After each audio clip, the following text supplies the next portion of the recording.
there's things that she can handle that if you just give her that chance, your productivity is going to be even better. Back to what we were talking about, Yep. building productivity. 100%. And I'm not saying go date somebody so they can become your employee, you know? It's like, I'm saying, are you good at math? yeah, like, oh, here's your resume.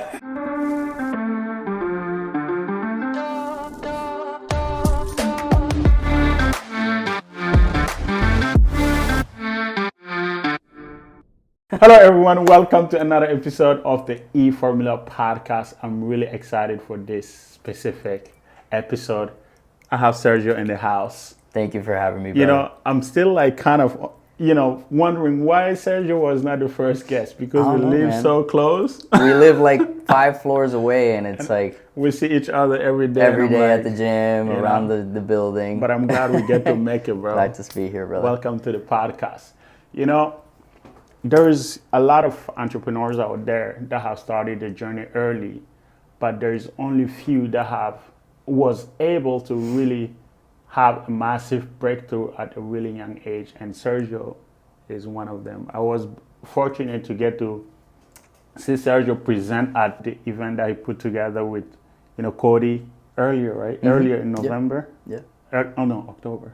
It was in October, yeah. October. Like maybe 3 weeks ago. Yeah. And I was, blessed to see you speak, and I learned a lot from you. Thank you, bro. But, appreciate that. So I'm really excited to bring out those questions, some of, to refer in some of those things that you presented, so the audience can really get to enjoy that as well. Absolutely. Welcome to the show. Thank you, man. Before we get going, I have some questions that I put down. Let's get it. But why don't you introduce yourself to the audience? So I don't usually introduce myself, so it's a very simple one. Okay. I'm just a guy, that started off young and been trying to figure out since then, and it's been just a great journey. Right now I run a hedge fund. I have a marketing agency, very successful over the last 7 years. So yeah, that's me. My name is Sergio Troconis.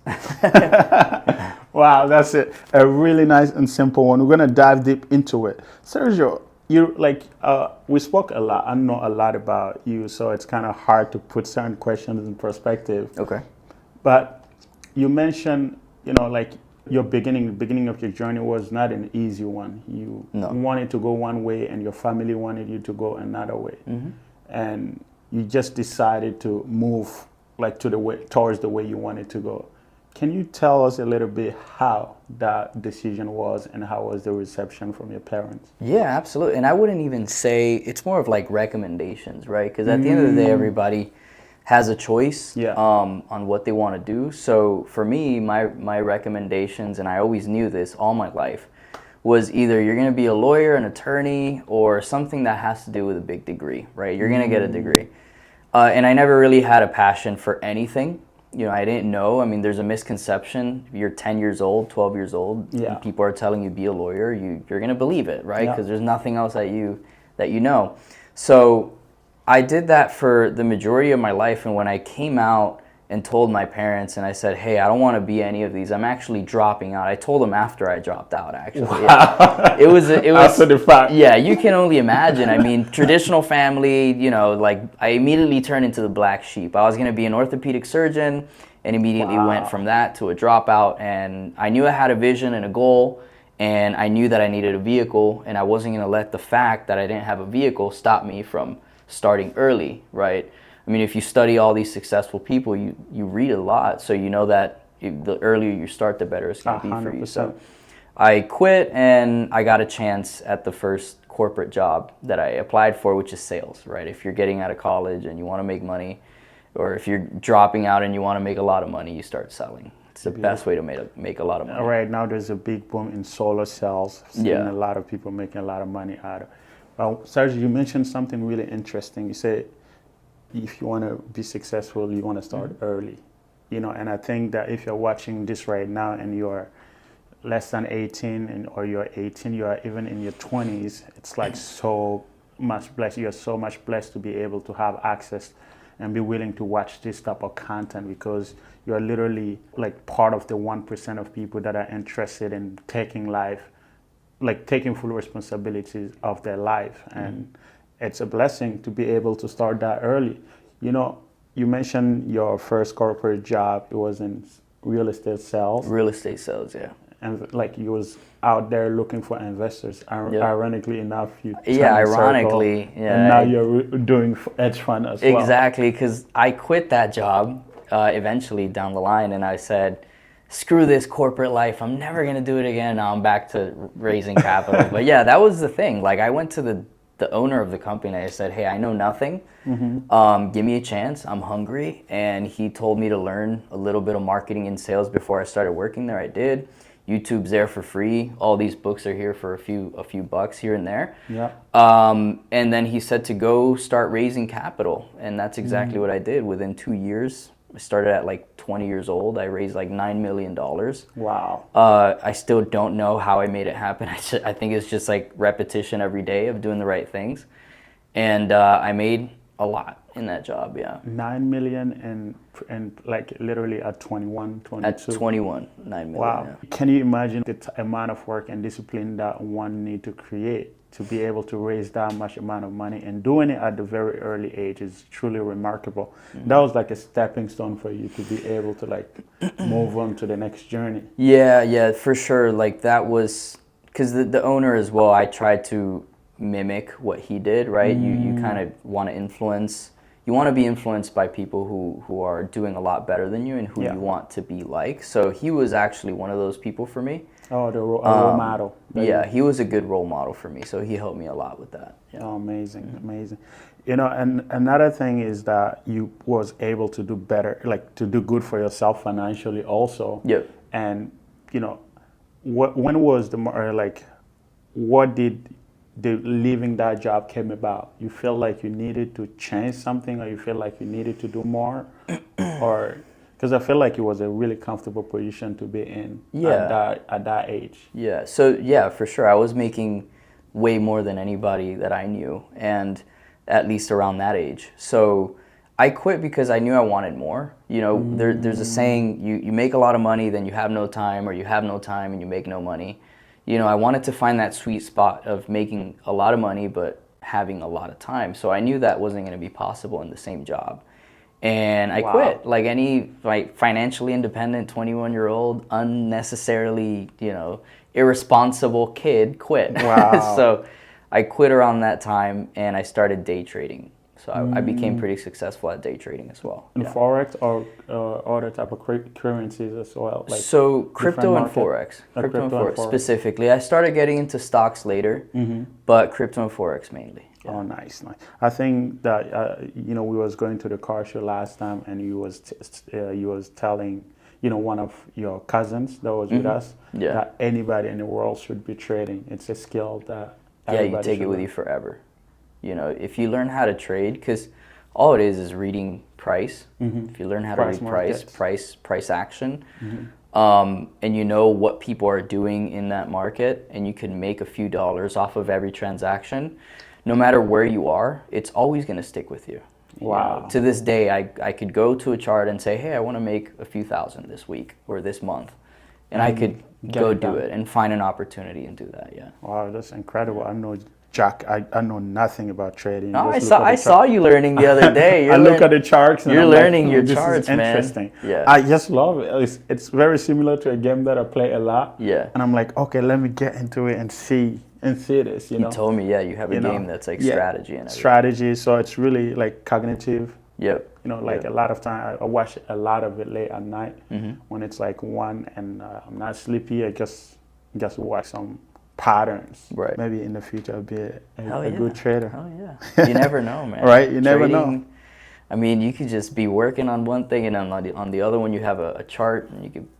Part of my plan is to pretty much have the TV here and put a chart there. A chart there. Yeah, just look. Just gonna look at it. It's like it just. I've always been obsessed with the idea of Wall Street. Right. You have numbers. If it was up to me, if I know somebody that can do it efficiently, I would have numbers running around. Well, you know what you could be? You could be a value investor. Instead of a trader, become a value investor. What is that? That's what Warren Buffett does. I mean, it takes a long time, but instead of going in and out of the market, you go more on learning how to read the financial statements of a company and understanding if it's a good one for the long term. So you invest a certain amount of money. Doesn't matter, how long you're going to do it in, because you know that it's a valuable company, and you own a few shares for a very long time. You make Interesting. Money. Yeah. That's amazing. I definitely want to be like more in the financial niche, Yeah, because it's fun. Always good to have like a diverse portfolio. Right. Different things that you can use your money for. Absolutely. Rather than having your money sitting in a bank. My next question here is, a lot of people have the idea of like, I was born an entrepreneur, started at 5 years old selling this, selling that. Did you have that type of connection with entrepreneurship as well, or you just stumble on it? With as if I always knew that I wanted to be one? Yeah. No. Like I said, I didn't really know what I wanted to do. It was just more of I knew my goal, and as you grow up, you understand that being a doctor is going to take you around 50 years to have that kind of money. Wow, being an attorney, you can make a lot, similar. but yeah, there's a lot of work between the time. With any industry, it's possible to maximize it to wealth. Mm-hmm. But I knew that there was other vehicles and resources that I could do and get good at to make that time shorten. Right. So it's I'm still on my way. We're all still on our way. 100%. But for sure, I shortened my time by at least 30 years than if, literally, yeah. If you was to be a doctor, to have the lifestyle that you have I would today, still be studying. Yeah, orthopedic surgery, yeah, I'd still be there. And to be able to make the money that you have already made, you would maybe be like 45. Yeah, for sure. That's insane. Because then you got to open your own practice, and to do that, you got to wait more, study more, It's insane. That's pretty much the inspiration and the reason I believe that we all got an opportunity at some point to give a shot at entrepreneurship. So like my goal with the channel is to just give anybody that come across this video, because we're never going to be able to have the freedom to the extent that we can devote a good amount of time to our health, our mental health, our physical health, our psychological health, and our families and relationship to the extent, that would make it sustainable, like a good difference, because we're gonna have to commit a huge amount of our time to figuring out money, working for somebody else. Yeah. But when you build the leverage, you get to pretty much spend all your time. Pretty much, you might not leave the house today. I might not leave the house today, because we spend all our time in the house just clicking a couple of buttons, and things are running. And that's the opportunities and like the possibilities that are possible with entrepreneurship. So you're on a good track. Keep watching. Yeah, and also like it doesn't only have to do with having that, freedom to do nothing. I feel like we're human. We always need to be doing something, but that something needs to be what we like, right? 100%. What we love. We're here on this earth for such a short amount of time. Yeah. And thankfully, I figured that out very early, so I dropped out of everything that was holding me back from actually living how I wanted to live. So that's another reason why. 100%. Yeah, like another thing, right? Watching your presentation, you was telling about the moment.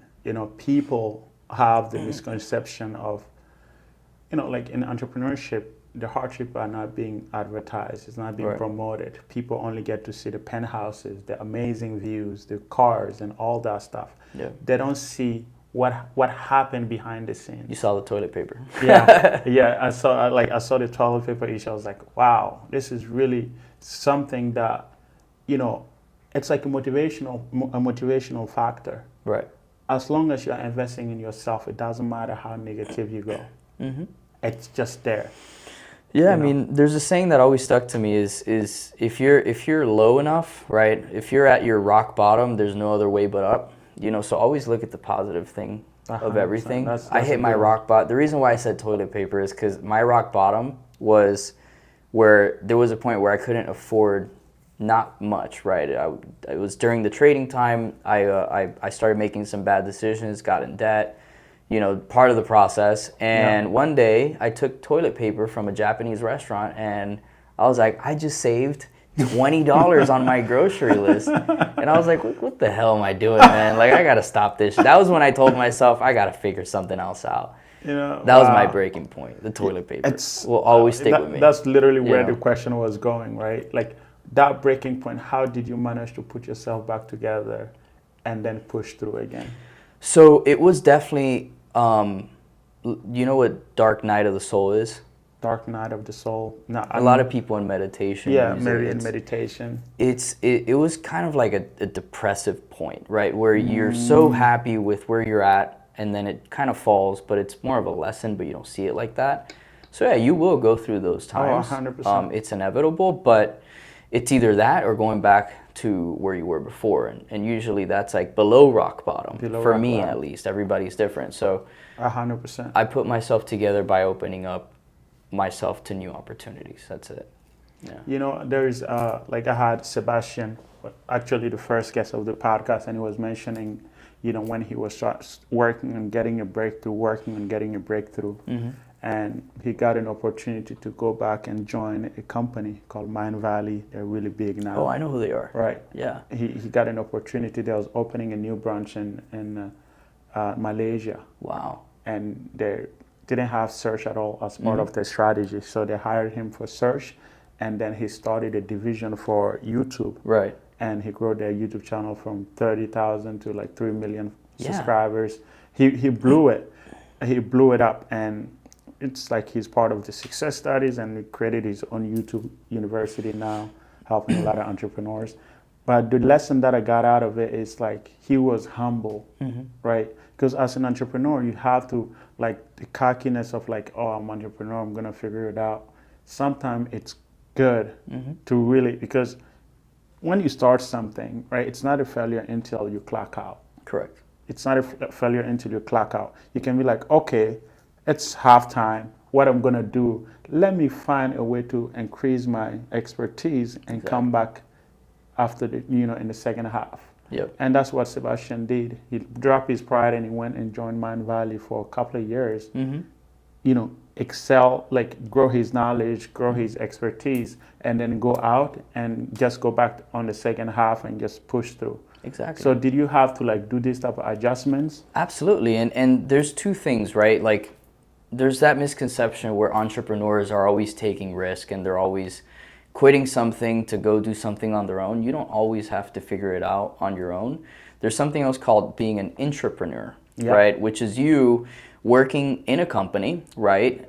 Preferably a position that's available for growth, right? Usually sales, right? That's the most difficult and most life-changing position because there's no cap to how much sales you could bring in, but that's where you could provide value to the company. So all the company wants from an employee or somebody that's working with them is if that person can bring a return on the investment that they're already putting into that person, you become much more valuable. 100%. And you could also become your own entrepreneur within the company. That's why it's called intrapreneur. Okay.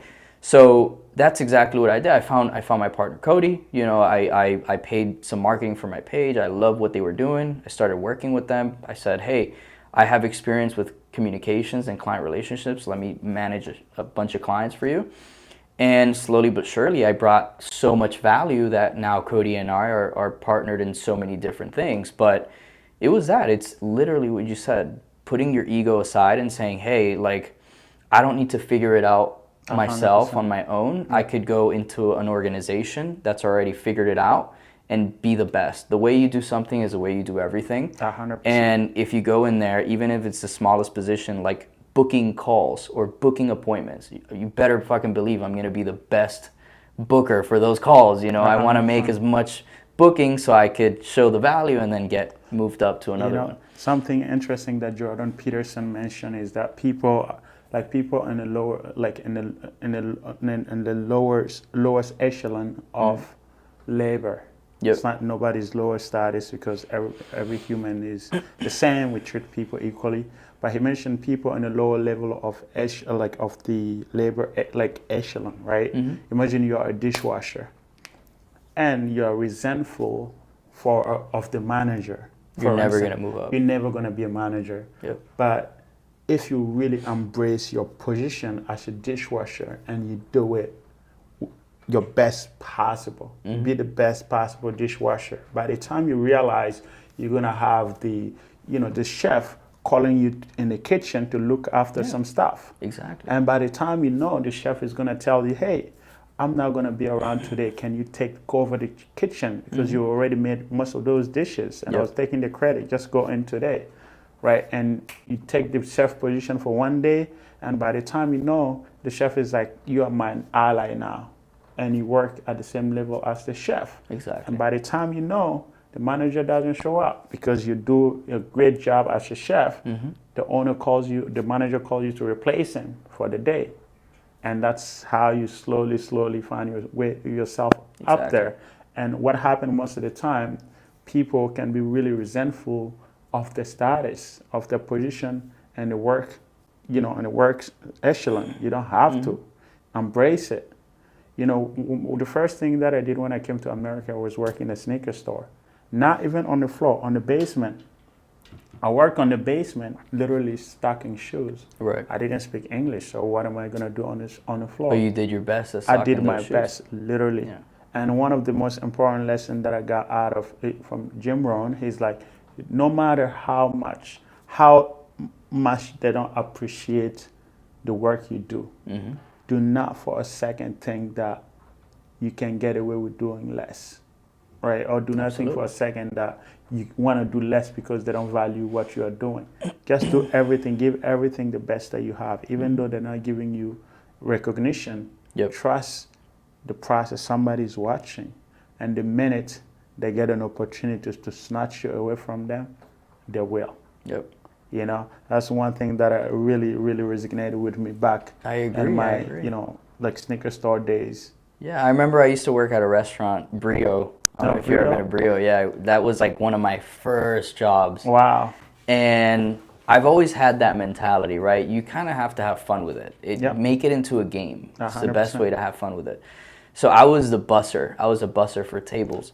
I really don't understand the concept of restaurant. When you say busser, the guy who cleans the tables, who brings like water for the people. Oh, gotcha. And I told myself, I'm like, well, what does a busser have to do? Well, I have to go clean the tables very quick.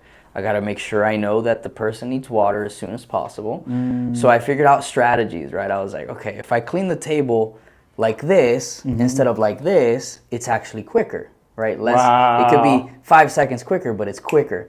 So I started playing games. I said, I'm going to clean it like this. The cups go first, plates here, this, and that. And I became so efficient that exactly what happened. I would get more hours to work because productivity is high. I'm done working, right? There's nothing else for me to do.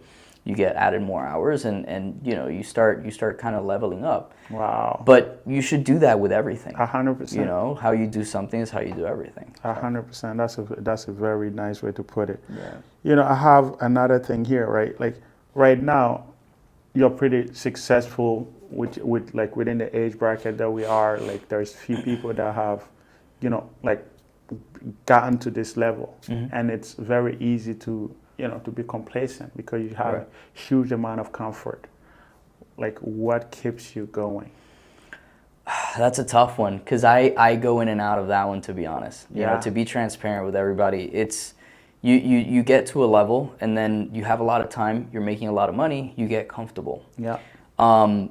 But you'll learn through experience, right? Every time that happens, that you level up and you get comfortable, you'll start noticing that you're losing what leveled you up in the first place, right? And you got to understand that if you want to get to your ultimate goal, because we all have that ultimate goal, the person that you are now or the person that you are tomorrow or the next day is not going to get you to that goal. 100%. You got to be that person always.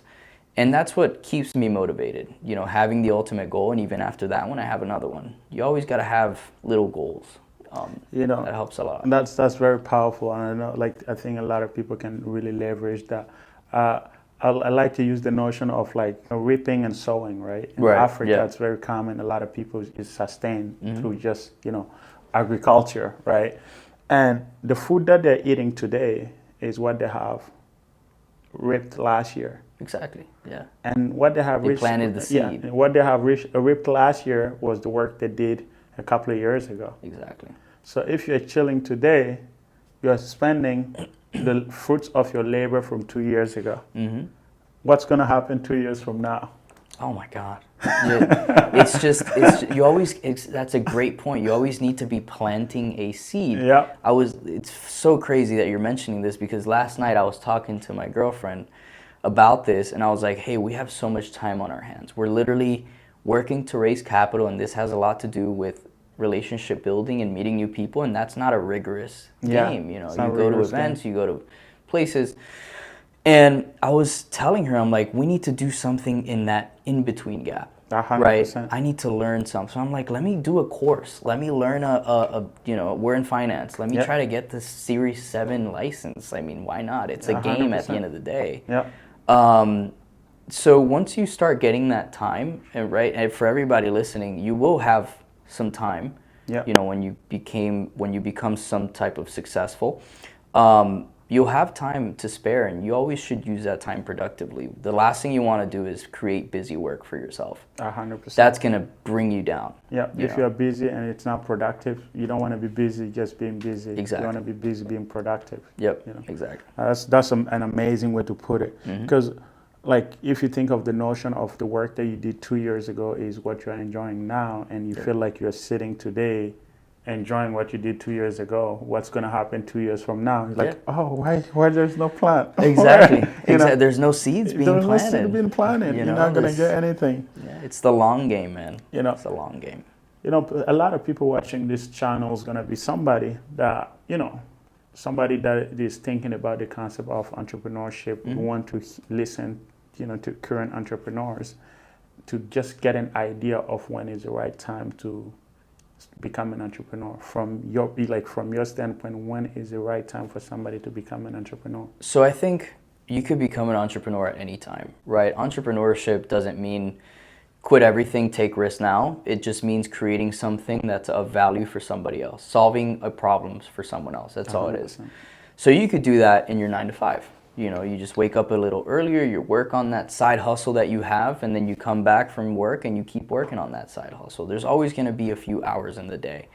It's like meditation, I told you this the other day, but there's a saying in meditation: if you don't have 30 minutes to meditate, then meditate for an hour. Wow. There's always time. There's always time to do things, but you just got to prioritize it. So that's number one. Number two, for me, you get to a point where you understand that you're building something and it might overcome the current income that you have at work. When that happens, just make sure you have a big savings account that's going to help you throughout at least the next 3 to 6 months before you quit any good paying job. That's what I did.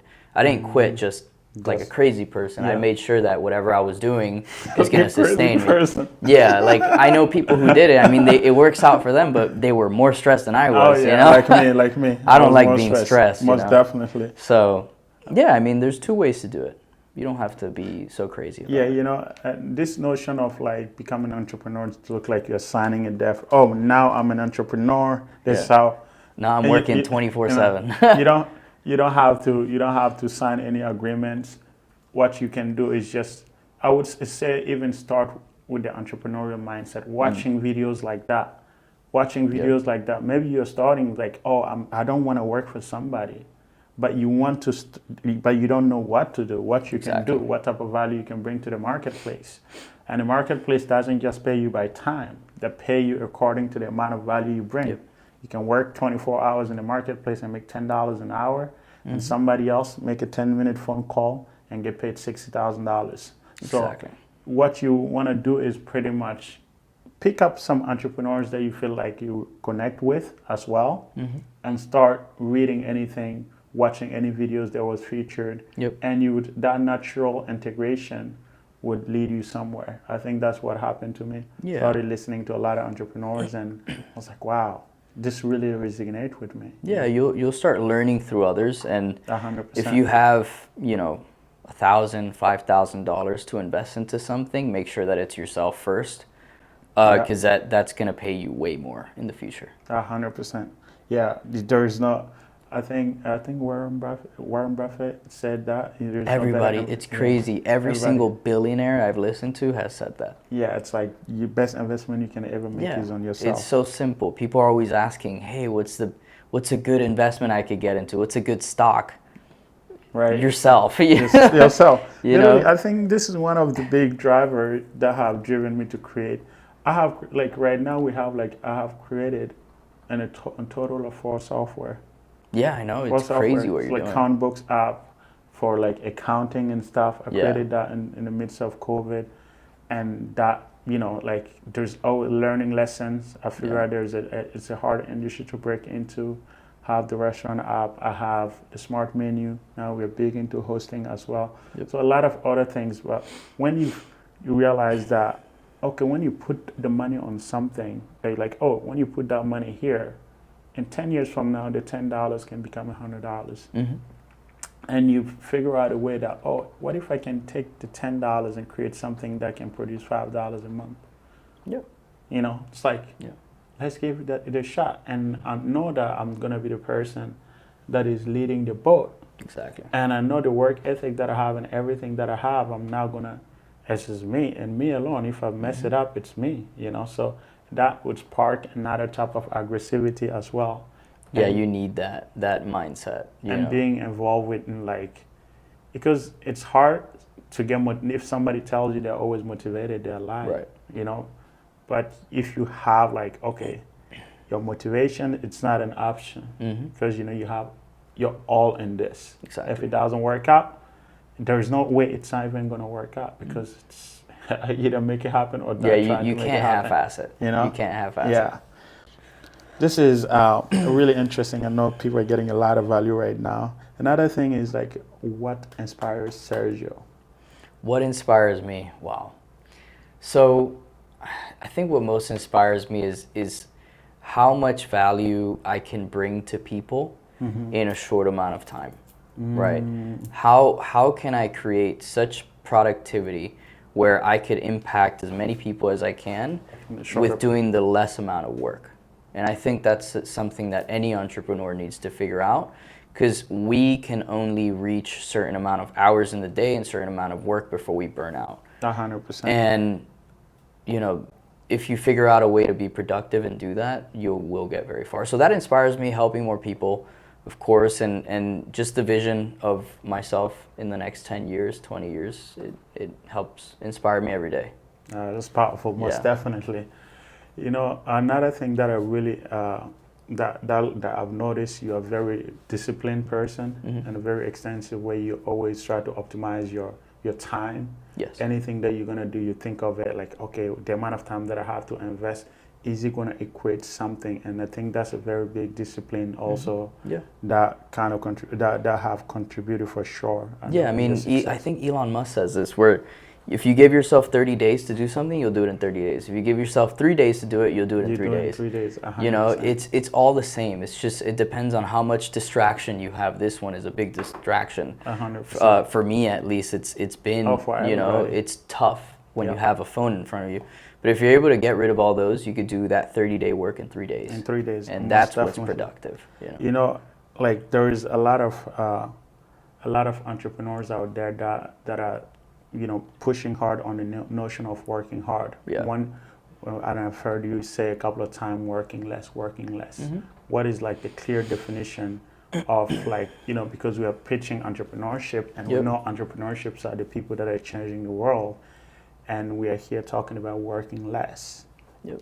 And people know that, like, from outside of the entrepreneurship era, like, another spectrum of entrepreneurs, like, you gotta work hard. What notion do you want to buy into the most? I think it's just knowing when to separate both, right? Because in the beginning, you got to understand that you do need to work hard. There's no other way. You need to wake up early, just like you hear on these almost cringy entrepreneurship Instagram pages that says all these things. It's true. In the beginning, when you first start, you need to hustle your way into it. Yeah. But once you have an organization and you have a business, that's where you need to figure out, how do you work less in order to work on your business, not in your business. That's what I'm trying to promote now, right? Because I don't want to be the person in my business, because I have 24 hours in a day, and that's why I'm looking for optimization and productivity. How can I extend myself to more people without me having to burn myself out? And that's how I work less. And I'm able to bring my productivity up while bringing my work time less. That's why I'm able to come here and through these type of things, right? We're building a podcast, you're building a podcast, you brought me on, and whoever sees this, I can impact them. 100%. This only took what? An hour and a half. And it has a much bigger impact. So, it's going to live on the web for forever. Just know when to differ. That's the answer. Just sorry for the long-winded answer, but it's two stages. In the beginning, work hard. Second, find out how to be as productive as possible and work less.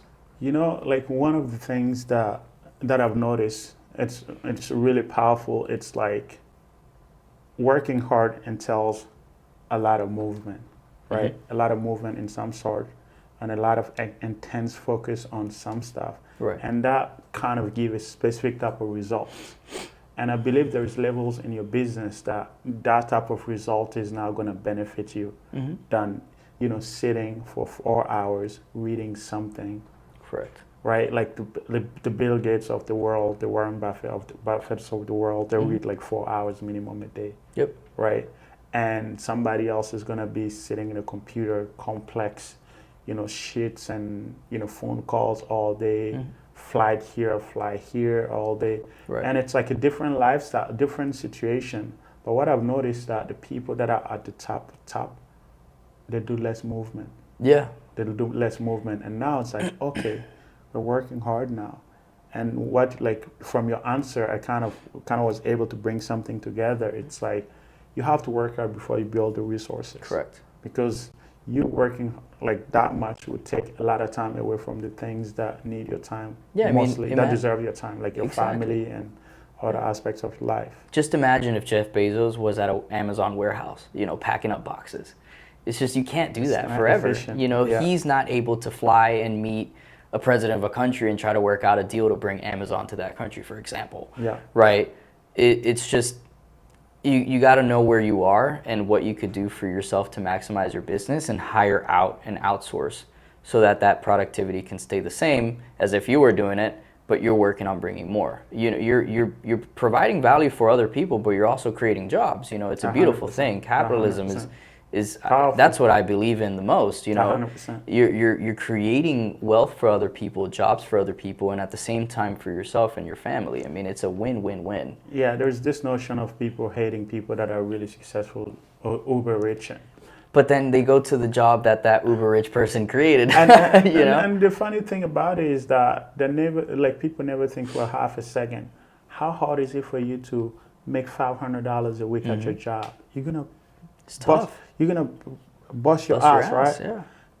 Imagine how much work would be required for somebody to make $1 million. Mm-hmm. No, 100%. How many people you need to impact to be able to make $1 million? The work is a lot harder. The work and the risk, right? And work and the risk is a lot more. And just think about that, pretty much. And the next time you feel like you don't like somebody that is successful, just know that they deserve every single penny that they have. 100%. I mean, there was something I heard of a guy that was trying to find equality in the salaries of the CEO, the president, and also the worker that works at the warehouse. I don't know if you saw that. Yeah, I saw it. And the guy said, if you're at a warehouse putting together gunk, a pencil, lead, and you make a pencil, how do you think you're going to be able to get paid the same as a CEO who took 10 years to build a business, took their time to file their taxes throughout the last 10 years, find employees, risk money up front for all the manufacturing, all this work? They made your job. You cannot be paid equally. It's just, if you want to be paid equally, then you have to do the same that they did. That's why I mimic myself so much with the billionaires, because that's who I already are in my head, who I already am in my head. Yep. And in order for you to get there, you have to do the same they're doing. It's pretty much, I have this quote that I wrote on Twitter. I tweet a lot. If you haven't been on my Twitter, you should check it out. I see you. All right. I said, you don't get what in life. We don't get what we want. We get what we deserve. Exactly. And it's literally, if you want to see somebody and you feel like, oh, I want this person's life, just know that you haven't done enough. You haven't done what they have done. Exactly. You are not deserving of what they have. And if you are in a position in your life that you don't like, just know that you deserve it. And you not only do you deserve it, right? And that's called tough love. Yeah, right? tough love. 100%. Tough love. And not only that you deserve it, but you also need to understand that you have the full capacity and power to do the same thing that person did. There's 100%. so many different stories, right? There's stories of millionaires and billionaires getting there because of the leverage they had with their wealthy family. But then you also have the billionaires and millionaires who came from extreme poverty. Being homeless. Everybody, exactly. Everybody. Rich Dad Poor Dad, Robert Kiyosaki, who was homeless. Isn't he about to be a billionaire? Yeah, got into a wallet business. Can you imagine somebody Exactly. getting into a wallet business? So just this guy is a great example. Yeah. And you got to tell yourself, and it's empowering, right? And I'm saying this to help people get empowered. And this 100%. is why these type of things exist, podcasts and things like this, is to empower you, the person that's the busser, or the 100%. person that's putting together the pencil, or the person that's cleaning tables, whatever it is. You can be the person at the top. You just really need to understand that it's tough love. You got to put in the work. 100%. And the funny thing is that we all was there literally less than 5 years ago. Yeah. Right. And mainly the main drive about this for this podcast is like, if you hear about entrepreneurship, most people often look at the Elon Musk of the world. Mm-hmm. But there's few people that I can kind of like visualize that have just walked the path and have fresh footprint that they can follow to replicate their success. And my goal with this podcast is to pretty much put those people, hey, Sergio was there 5 years ago. Mm-hmm. Still have some footsteps. We have created this, we have built this, and it's allowing you to just follow the same thing that he did to give yourself the opportunity to change your life too. So it's really powerful, and I think this is going to impact a lot of people. And I love what you're doing, man. I love what you're doing. I mean, it's so simple, right? It's so simple, and I love to simplify this into a few sentences. But you're paid according to the value that you're able to provide to the marketplace. Boom. 100%. If you're able to solve a very difficult problem like Elon Musk, he's been able to solve a lot. He gets paid handsomely. That's crazy. You know? Yeah, but if you're solving a problem that 100,000 other people are solving, how do you think the marketplace is gonna reward you? Literally, Elon is a very powerful case, right? Like, imagine government across the world. It's like, oh, Ukraine is asking Elon to drop Starlink. Exactly, and only one person is doing that on the planet. On the planet. So obviously he's worth 200 billion. He has to be $100 billion exactly worth more than well deserved. Any billionaire else. Well deserved. Right. They made it happen. So it's like just accepting the fact that just falling in love with successful people is gonna get you closer to being successful yourself. I know we have a lot of things we have talked about a lot of things. But one of the things people watching the video would see that we're wearing the same shirts. Bank on it. Bank on it. We haven't even touched. I appreciate you for wearing it. Yeah, we haven't even touched like the main thing that I wanted to talk about on this podcast is, Kearns Capital. Mm-hmm. You recently really dialed in and started this journey. And the shirt says a lot, right? What's the story behind Bank on It? So we started a hedge fund beginning of the year, right? And it's a pretty creative process on what we invest in. Mm-hmm. I won't get too much into that. Okay. It's a long conversation, but the phrase "bank on it" is funny because every interesting business has a catchphrase. And one day we were in the car and we're like, what can we say for a hedge fund that makes good money? I mean, make money or raise your capital. It's so boring. And then my girlfriend said, why don't you just bank on it? And we're like, oh shit. Banking on it. Banking on it. We have pencils. We have socks that say bank on it. It's just fun, we want to do a lot with that brand. Yeah, it's epic, man. Yeah. And I saw you posted a screenshot last week. Mm-hmm. And you guys are literally close to $1 million in profit on a monthly basis for your investors. Correct. Yeah, we hit like $950 in profit last month, and we're on pace to hitting $1 million in this month. That's epic, man. Nice. I want to extend more about Kearns Capital, but I know it's gonna be a long conversation. You guys will be able to learn more about it on Sergio's page. We're gonna have Sergio's Instagram on the page. Yeah. If you're listening to the podcast, you can check out my YouTube channel, Muhammadi Topsava on YouTube, to watch the full video of this so you can see the shirts that we are wearing. Let's go. I got a chance to meet Camilla, your girlfriend, and she's just an incredible energy. Oh yeah. Every time she's around. She's a firecracker. And like I just can only imagine how that have influenced your productivity, being able to have somebody by your side. Yeah. Because a lot of time one of the biggest distraction that can get an entrepreneur out of his game is women. Yep. Like, and it's very, at least from my experience, it's very hard to find somebody that can really align with your progress and can really understand the journey. Right. But I see your situation, like, how do How you do I do manage? it? How do you manage So it's tough but simple, right? So what we did is we got to find a goal that aligns with both of us. It can't always be me or her, right? It has to be in harmony. And that's something that I always say, it's not work-life balance, right? Especially when you have a girlfriend or a spouse, wife.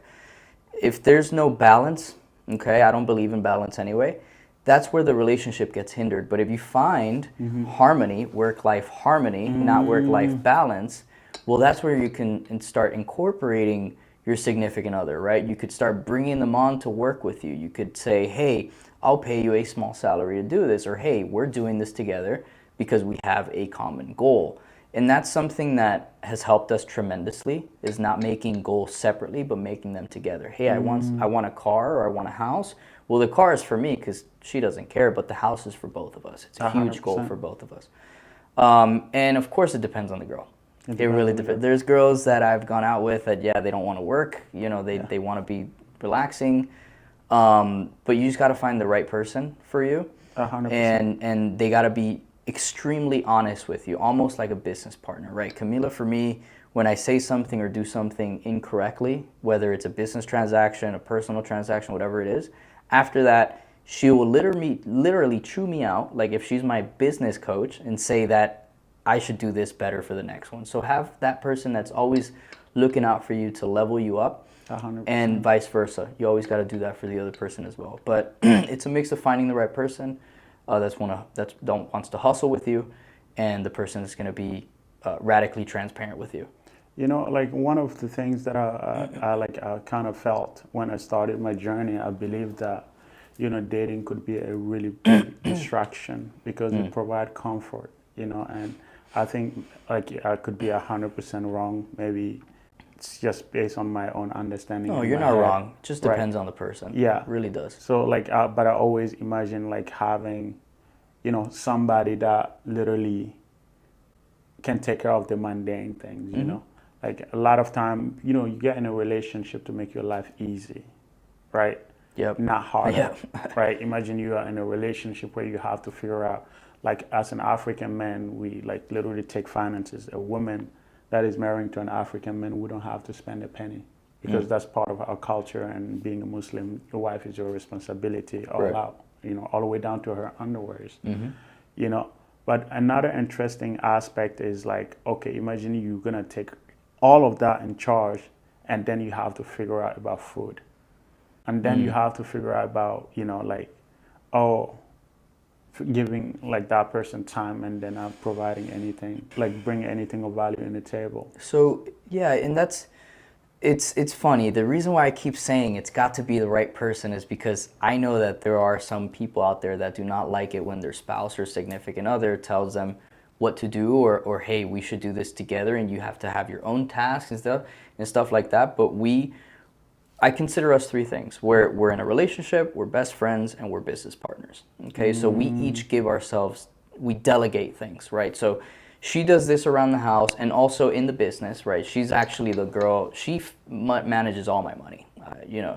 Transparently, women are smarter with money. 100%. 100%. I recently told her, hey, you know what? Like I'm submitting all of this. Like you manage all the money we have, because apparently you're way better than me at it. And putting your ego aside and saying that there's things that she can handle, that if you just give her that chance, your productivity is going to be even better. Back to what we were talking about, building productivity. 100%. And I'm not saying go date somebody so they can become your employee, I'm saying, get a math? Yeah, like, here's your resume. No, I'm saying like you got to have that common goal, and just think about how fulfilling it's going to feel for the both of you, not just you, because you both worked towards that common goal. You both saw what money was coming in and out. You both saw where that investment was going. You're both equally involved. You know, that's the key. Yeah, that's really epic, man. And I think that, you know, God designed us in pairs for a purpose, because He knows that, like, that's the way we should live. And when I hear people saying that they never want to get married, they never want kids, I'm like, you're entitled to your own rights, but if your parents have taken that approach, you wouldn't have been around. So think about that twice. Thankfully. Yeah, right? You know? And be grateful that there wasn't like you. Be super grateful every day. Another thing that I wanted to touch on, you're a big reader. Yeah, you're a big reader. We are obsessed with reading. What are 3 books that you would say have impacted your life in a very significant manner? So the first one is Becoming Supernatural. Becoming Supernatural. Yeah. And I know you started that one. I started it. My mind is just blowing. It's fantastic, right? Epic, it's crazy. I mean, it puts everything together. I think if we're not aligned spiritually, mentally, physically, and emotionally, we're not going to do things right? If you do things unaligned and one is maybe this way and the other one's this way and only these 2 are aligned, we're still going to feel like crap. Our emotions are going to be off. We're going to be doing things wrong. 100%. So it teaches you how to align those 4. It's a fantastic book. Second book, I saw you had it here, 7 Habits. 7 Habits. For any entrepreneur, people getting into sales or any type of client relationships, fantastic book to kind of know the fundamentals of business and how to act like a businessman. And the third one is Power of Now. Power of Now. I'm big in Eckhart Tolle. So I'm big on meditation, and being present is huge, right? Not living too much in the future, not living too much in the past. Of course, you want to have goals for the future, but Power of Now really teaches you to live in the now, because now is what matters most. 100%. Decisions you make now. So that was really powerful for me. Wow. So first is Becoming Supernatural, 7 Habits of Highly Effective People, and The Power of Now by Eckhart Tolle. Yep. Great recommendation, guys. If you're there's a quote that says that people who don't read and the people who can't read are the same. So reading, I believe reading can change your life.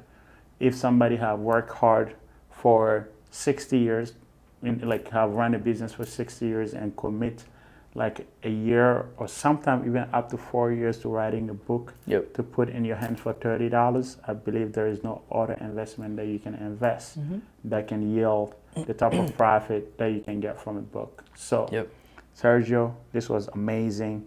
I feel like we have covered a lot of things. I have like a lot of questions right now, and all of them we have went through. Thank you for coming. Thank you for having me, brother. I have something special.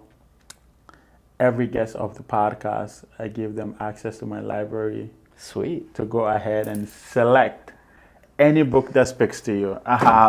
You have so many though. I have a collection here on this side. Let me see what you got. I have more here. Ready, fire, aim. And I have more on the other side. I think I'm gonna get a big shelf and put all the books here. Yeah, you should just reach it up to the ceiling. So we can, people can select. The 4 Agreements. Oh, the 4 Agreements. I read that one. That one's 4 Agreements is an epic. You know, crazy enough, I haven't read this one. Which one? John Maxwell. John Maxwell? Yeah. I'll take this one. That's epic, man. I like John. John Maxwell is a revolutionary. Thank you, man. Oh, thank you for coming. Yeah. I think we're going to have a follow-up session. As always, I really appreciate you, everything that, just meeting you and getting to, like hang out with you in many instances, just kind of added fire in me, like push me to learn more about other things. And, it's a very great relationship, and I really appreciate the relationship. Appreciate you, brother. Let's go. And one thing I want to leave you guys with is don't live by cause and effect, cause and effect. It's a good one. Joe Dispenza says it. Don't live by cause and effect, right? Because if you're living by cause and effect, you're living by everything that's causing around you, and you're affected by all those things. Wow. But if you're causing an effect, you're living by your own decisions. So, that's powerful. It's powerful. That's powerful. I'm going to put it on my Instagram bio. Guys, thank you for watching. If you haven't subscribed to the channel, make sure you subscribe. Share this video to your friends that you think would benefit from this video as well. And we have a Facebook group called the E-Formula Facebook group. Make sure you request and you'll be let in. Come join a group of entrepreneurs Sergio is there, myself is there, and a lot of other entrepreneurs. All this, the guests are going to be there. We're going to hold workshops in the Facebook group so all of you guys can get to enjoy and learn more about the guests that are coming on the podcast. If you're listening to the podcast, watch the video. And if you're somebody that is moving around that cannot watch the video, go ahead and find the podcast in any streaming platform and enjoy and give me your feedback. And we're going to keep this rolling. Take care. I'll see you in the next one. Bye-bye.